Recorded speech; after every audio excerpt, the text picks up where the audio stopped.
Seye Aina, the organiser and founder of Paceworking Events. Paceworking Events was founded by me last year, April 2005, to get professionals and entrepreneurs together to network, but network in such a way that they promote, advertise, connect, empower via the means of networking. People are not networking enough. Networking is underestimated, and I want people to network more. People can come to my events to promote their goods, their services, their products, their events. They can advertise by promotional material in my promotional bags at events. They can exhibit at events. We also have a fun way of providing events. We have quiz nights. We have motivational speakers. We have debates coming up. We've got quite a lot of things that we're planning.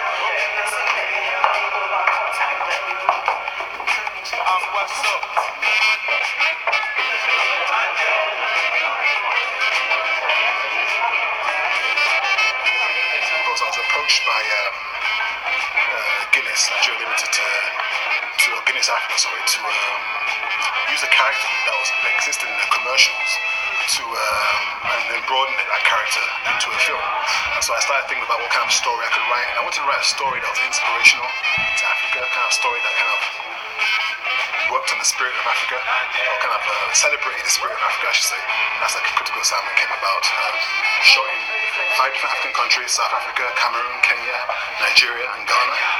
Shot over a month of 2 months, over a period of 2 months, and it's really good, and it's done really well. It's gone played in New York, played in LA, played across Europe, played in England. It's going to be on BBC, it's on HBO, it's on Blockbuster. So it's done really well for us. A movie that we didn't initially think would kind of be seen outside of Africa.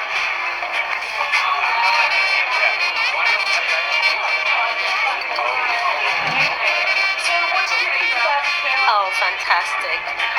I don't like saying things when people are there, because as soon as you grab the microphone, they go, oh, here she goes. So it's always good to keep a low profile. But it was really fantastic. Well, Tunde I've known, for a long time. I mean, I sort of followed his career. I remember seeing his name on a BBC series about 10 years ago, and I thought, Nigerian, and I got in touch with him immediately, and we've stayed in touch on and off, and I'm just glad to see him do this. I hope African countries would actually adopt this film. It's all right showing it in America and showing it everywhere else, but I just hope African countries would get behind it and show it, because it's something that makes us proud, something we can learn from. Great messages in that film, great messages. So, Henry, what did you think about the film? I really enjoyed it. It was extremely powerful. It was set beautifully, shot really imaginatively, and it covered 5 different locations in Africa. And the leading man, Michael Powers, the face of Guinness in Africa, the Tom Cruise of Africa, did a really splendid job. And it's beautiful that the film has really travelled beyond our continent's shores. Apart from the fact that the guy who played Michael Powers was absolutely stunningly gorgeous, and I just couldn't take my eyes off him, I thought the film was wonderful.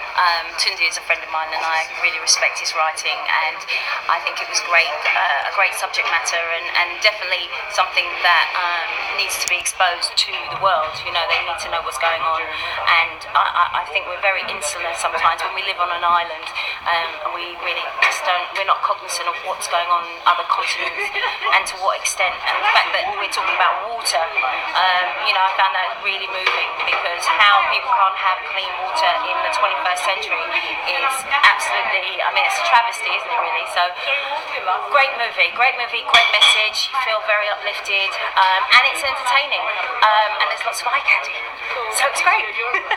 I hope you will join us in a short Q&A. I'd like to just call for Tunde Babalola if you have any remarks about the film, comments. Thank you. Thank you.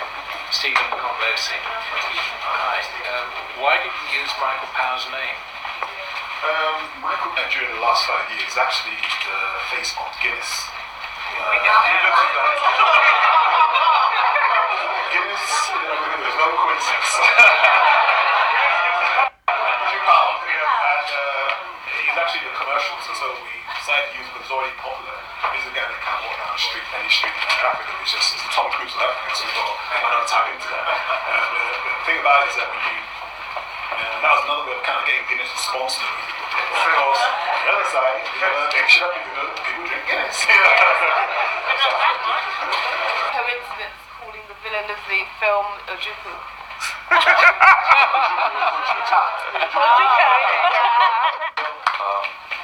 What I wanted to ask was, as a African film writer writing about an African film, what were your chances of getting this type of a film into the major market? Is it really still a difficult task? Are there other African writers and directors trying to get their films into the international market? Is this like a movement that's happening, and how difficult or easy was it for you to do this? Well, in Nigeria, there is a big movement called Nollywood, and it's not just, I think it's the biggest film market, I think it's the third or fourth biggest film market in the world.